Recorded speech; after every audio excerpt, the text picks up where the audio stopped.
మీ అందరికీ వందనములు. ఈరోజు చదవవలసిన దేవుని వాక్యము మత్తయి సువార్త 8వ అధ్యాయం నుండి 10వ అధ్యాయం వరకు. ఇందులో నుండి కొన్ని ప్రశ్నలు. మొదటి ప్రశ్న, ఆ దోణి వేటి చేత కప్పబడెను? రెండవ ప్రశ్న, ఎవరు చేతి క్రింద సైనికులు ఉన్నారు? మూడవ ప్రశ్న, ప్రభువు సమస్త పట్టణముల యందును గ్రామముల యందును ఏమి చేసెను? నాలుగవ ప్రశ్న, ప్రభువు ఎవరెవరితో కలిసి భోజనము చేయుచుండెను? ఐదవ ప్రశ్న, ఏమి లెక్కింపబడి ఉన్నావని ప్రభువు చెప్పెను?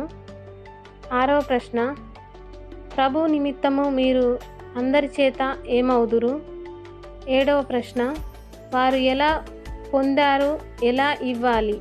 ఈ సమాధానాలు తెలిసిన వారు కామెంట్ బాక్స్లో తెలియజేయగలరు. షేర్ చేయండి, సబ్స్క్రైబ్ చేయండి, లైక్ చేయండి.